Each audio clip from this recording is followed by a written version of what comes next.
Okay, hello, welcome back to my channel. Today we're going to talk about what to do when that tantrum happens when you guys are in public places.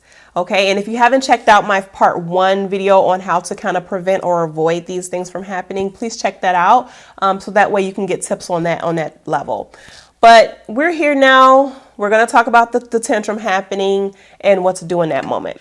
So let's say your child decides to have a meltdown in the store, a tantrum or whatever. And now you're wondering, okay, what do I do in this moment? I still have shopping to do. I don't have time for this. Number one, you want to get down to their level and explain to them what it is that you will or will not accept from them. So you want to do that by first acknowledging their feelings. Let's say you just told your child they are not allowed to have a candy bar that they really wanted, and they start to tantrum. You get down to their level, you can acknowledge their feelings, okay? You can say things like, I know you really wanted that candy and it's making you really sad that you can't have that this time. That's number one. You want to acknowledge those feelings. After you've done that, then you want to go ahead and set your expectation. Normalize the feelings. Let them know it's okay to feel sad about that. But here's the expectation. It's okay to feel sad about not being able to get that candy bar. But what we're going to do now is we're going to continue to check out and we're going to go home now. Something as simple as that. So that way they know what to expect. Now, this little phrase is not going to get your child to stop tantruming. But what it is doing is setting up that next expectation, okay? You're telling your child it's okay to be upset. You can be upset, but here are the next steps, okay? Your next steps should not include giving in and going back on your word about not getting that candy bar because your child had a tantrum. Your next step should literally include what you want to accept, what you want to happen, okay? So maybe your child heard that the next steps is to check out and go home and without getting that candy bar, and maybe they're still tantruming or they're revving up that tantrum because they really don't like that part. What you can do at that point is simply allow your child to feel those feelings or have those tantrums, okay?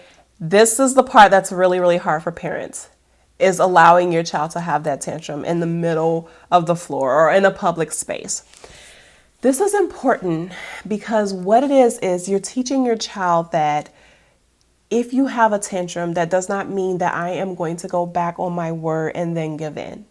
I will allow you to feel your feelings, and after you're done, we're going to continue with what I said we're going to continue to do. Over time, I guarantee you, if you consistently follow this routine, if you can hold to your expectations with your child, these tantrums will decrease because your child will learn that when I have a tantrum, I still don't get what I want, and mom continues to go through with what she told me will happen. Once your child learns that, the tantrums will not last as long and won't be as severe because they've already learned those expectations. Now, a quick tip on allowing these tantrums to happen: you only want to allow them to happen if the child is being safe. Okay, so being safe means they're not, destroying anything. They're not hitting others. They're not running away. They are simply just maybe crying loudly or, kicking and screaming across the floor, that type of thing. If you're not at the checkout line and your child is tantruming, again, you set those expectations. You can continue shopping and, let that happen. You want to do that by also supervising the child, okay? So you continue shopping, but you're also keeping an eye on the child to make sure that they are being safe, they're not running away. So that's what we do if the tantrums happen, because they will, okay? And like I said, continue on with that and being consistent, setting an expectation, empathizing, and letting those feelings ride out. And over time, those tantrums will decrease in severity and length.